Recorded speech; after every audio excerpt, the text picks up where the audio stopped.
আবাস যোজনা প্রকল্পে স্বজন পোষণ ও দুর্নীতির অভিযোগ তুলে পৌরসভা ঘেরাও করল বিজেপি। আজ সোমবার সকালে মিছিল করে বাঁকুড়া পৌরসভায় ডেপুটেশন জমা দিতে গিয়ে পুলিশের বাধার মুখে পড়েন বিজেপি নেতাকর্মীরা। বাধা পেয়ে সেখানেই তারা বসে সরকার এবং প্রশাসনের বিরুদ্ধে লাগাতার স্লোগান দিতে থাকেন। প্রধানমন্ত্রী আবাস যোজনা প্রকল্পে বাঁকুড়া পৌরসভার লাগামহীন দুর্নীতির অভিযোগ তুলে সঠিক তদন্তের দাবি জানিয়েছেন বিজেপির নেতারা। নির্দিষ্ট দাবিতে পুরসভায় ডেপুটেশন কর্মসূচিকে ঘিরে বিজেপি নেতাকর্মী ও পুলিশের মধ্যে বচসারও সৃষ্টি হয়।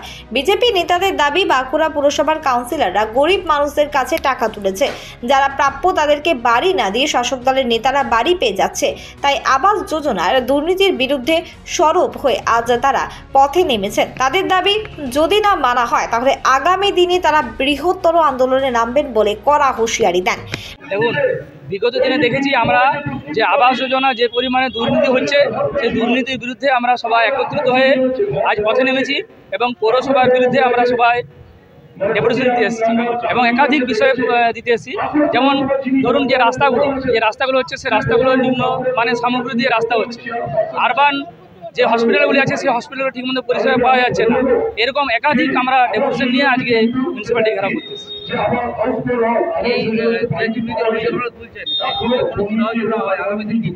আগামী দিনে আমরা বৃহত্তর আন্দোলন যাব।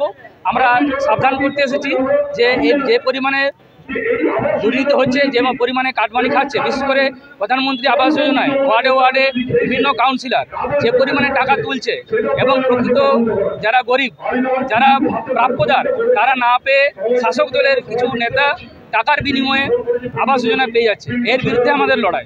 বিজেপির তরফে তৃণমূলের বিরুদ্ধে দুর্নীতির অভিযোগ করা হলেও সেই অভিযোগ অস্বীকার করেছেন বাঁকুড়া পৌরসভার ভাইস চেয়ারম্যান হীরালাল চট্টরাজ। তিনি বলেন, আবাস যোজনার কাজ একেবারে স্বচ্ছভাবে করা হয়েছে, এখানে দুর্নীতির কোনো বিষয় নেই। আর রইল কথা আন্দোলন করার, তাহলে গণতান্ত্রিক পদ্ধতিতে যে কেউ আন্দোলন করতে পারে বলে তিনি মন্তব্য মানে আমরা কাজ করি, মানুষের কাজ করি, মানুষের পাশে থাকি, মানুষের সাথে থাকি। আমাদের নেত্রী, আমাদের মুখ্যমন্ত্রী মমতা বন্দ্যোপাধ্যায় বলেছেন, কোনো দল মত নির্বিশেষে আপনারা কাজ করুন, মানুষের কাজ করুন। দুর্নীতি এরাই দুর্নীতি বেশি করে, তার জন্য এরাই দুর্নীতি দেখতে পাচ্ছি। কিন্তু কোনো দুর্নীতি এখানে হয়নি। সবটাই যেটা হয়েছে পরিষ্কার পরিচ্ছন্নভাবেই হয়েছে। এরা মিথ্যা কথা বলে একটা রাজনীতি করার চেষ্টা করছে। কাজের রাজনীতি না করে এরা রাজনীতি করছে। কিন্তু এখানে কোনো দুর্নীতি বলে কিছু নেই, দুর্নীতি হয়নি। যেটা সঠিক হয়েছে সেটা সঠিকই আছে এবং এখানে কোনো দুর্নীতি হয়নি। সে আন্দোলন তো করতেই পারে। আজকে আমাদের মুখ্যমন্ত্রী অনেকটাই মানবিক, যে আমরা সকলকে আন্দোলন করতে দিচ্ছি। অন্যান্য জায়গায়, অন্যান্য স্টেটে বিরোধীকে আন্দোলন করতে দেয়নি। আমরা 100 দিনে কাজের টাকার দাবিতে, আবাস যোজনার কাজের টাকার দাবিতে আমাদের নেতা, আমাদের সংসদ অভিষেক বন্দ্যোপাধ্যায় আমাদের দিল্লিতে গিয়েছিলাম আমরা সকলে মিলে, যাতে আমাদের পাওনা টাকা, কোনো দান নয়, আমাদের পাওনা টাকা যাতে আমরা পাই, তার জন্য আমরা সেখানে আন্দোলন করতে গিয়েছিলাম শান্তিপূর্ণভাবে। অশান্তিপূর্ণভাবে আন্দোলন আমরা করিনি কখনো। সেইখানে তাদের পুলিশ, দিল্লির পুলিশ আমাদের সংসদকে সাংবাদিক সম্মেলন পর্যন্ত করতে দেয়নি, আমাদেরকে হটিয়ে দিয়েছিল। এটাই পার্থক্য মমতা বন্দ্যোপাধ্যায়ের সাথে। আজকে দেখুন ওরা যে কোনো জায়গায় আন্দোলন করতে পারছে, গণতান্ত্রিক অধিকার এটা। আমরা গণতন্ত্রে বিশ্বাসী। আমাদের নেত্রী মুখ্যমন্ত্রী অভিষেক বন্দ্যোপাধ্যায় গণতন্ত্রে বিশ্বাস করেন, তাই সব জায়গায় ওরা আন্দোলন করতে পারছে। কতুলপুরে সর্বপ্রথম এমআরআই পরিষেবা যুক্ত 110 বেডের মাল্টি স্পেশালিটি হসপিটাল হল মেডিকেয়ার জেনারেল হসপিটাল।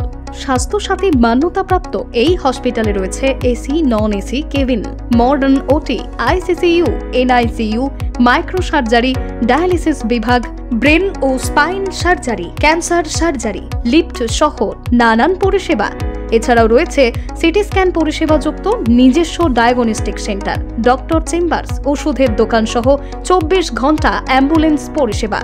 24 ঘন্টা অ্যাক্সিডেন্ট এমার্জেন্সি, রোগীর সুচিকিৎসা, সুপরিষেবা এবং সুস্বাস্থ্যই হল আমাদের মূল লক্ষ্য।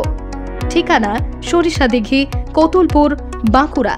যোগাযোগ নম্বর 9434216662 অথবা যোগাযোগ করুন 9732212924 এই নম্বরে।